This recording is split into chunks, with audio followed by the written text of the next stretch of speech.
Hello, welcome back to another video. It's Lydia here. So as you might be able to tell from this big old pile of games here, today's video subject is going to be the Sega Mega Drive, otherwise known as the Genesis. Now, after doing my video about essential games for the Dreamcast, I thought it'd be really good to do a video on the essential games for the Mega Drive, which is my second favourite Sega console. Now, despite it being 16-bit instead of 3D, there's some really great games on this console that have a lot of depth to them and all of that nostalgia goodness as well. So I wanted to go through a few of my favourites, and without further ado, let's go. So first up, we're going to be doing it by genre of games, and of course you can't talk about the Mega Drive without talking about platform games. That's probably the biggest genre of games you have across the console, and often one of my favourites for the nostalgia hit. So I have 4 recommendations here. So first off, we're going to start off with a very, very obvious one.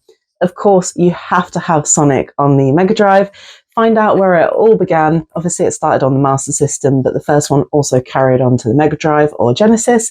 And my favourite is definitely Sonic 2. It's probably the most memorable, it's got the most nostalgia, and I think it's genuinely the best game of the original 3.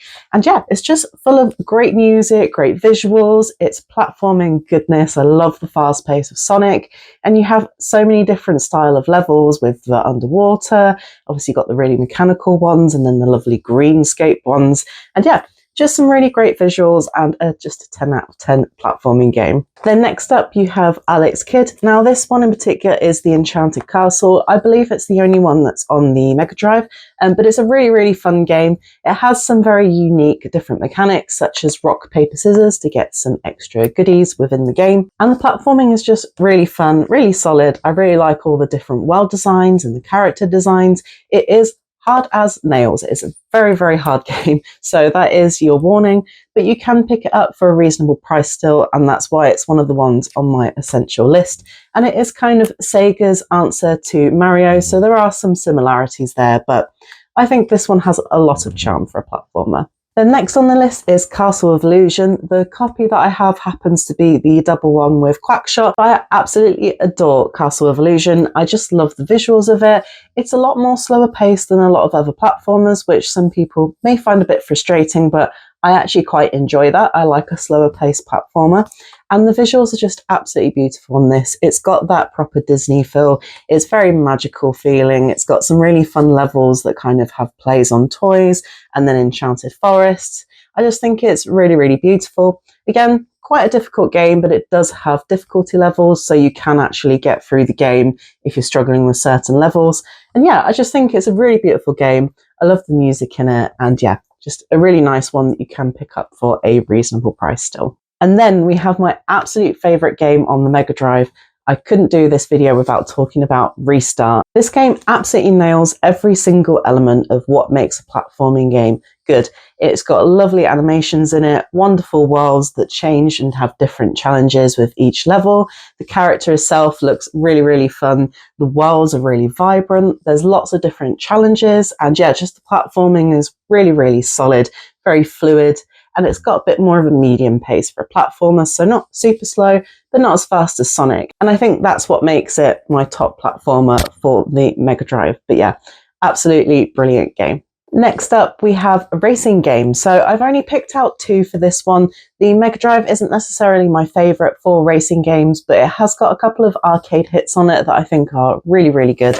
Now, of course, I'm not going to talk about racing games without talking about Outrun. Absolute classic game. It obviously was on the Master System as well, but I think it's so much better on the Mega Drive. It's just really, really vibrant. It's got that typical arcade racing game style.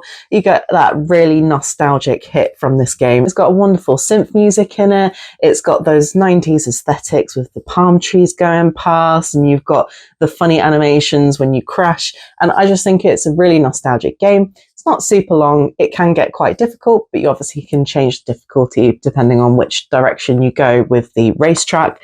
But yeah, just a great nostalgic hit, and I really, really love this game. It's one of my go-tos of the Mega Drive if I don't know what else to play. Yeah, just a really, really great racing game that is very faithful to the arcade originals. And another classic, of course, is Micro Machines. Now, this is actually pretty good on the Mega Drive. Obviously, it's more top-down, isometric, but I really think that makes it stand out from other racing games. It gives a completely fresh perspective. I absolutely adore the micro kind of style of racing. So you have all the big objects on the side, so you're racing on tabletops or around toys. I really love that element. I think it's really sweet and nostalgic.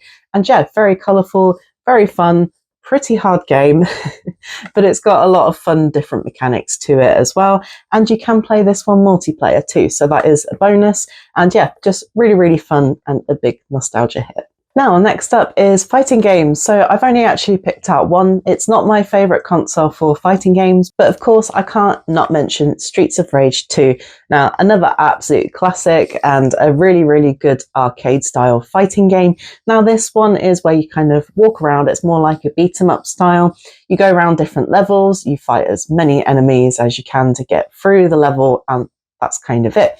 Very, very difficult game, but I really love it. You can play it with more than one player as well. So that is another bonus of this game. And I think the second one is probably the best in the series and probably one of the easier ones to pick up too. And this one just has all of the good hits of a good game. It's got great music, great fighting mechanics. It's really, really fun. It's challenging. And I love the scene setting of a kind of apocalyptic cybery world. I just think it's a really, really fun game and one not to be missed on the Mega Drive. Now, for my action puzzle game, I have picked up Lemmings. Now, this one you can pick up for a reasonable price, which is one of the reasons I've chosen it. But I do think this is a really, really good game. Now, the puzzle element is very fun. You basically have a limited resource of lemmings, and basically to get through to the levels, you have to solve a puzzle so that you can get your lemmings safely across whatever barriers there are. And various things happen and various obstacles occur that you have to really think hard about how to progress through them. Now, I really like this one. You can play it two-player as well, so it's a good party game. It's very similar to Worms if you enjoyed that, and so if you liked Worms, you will enjoy Lemmings.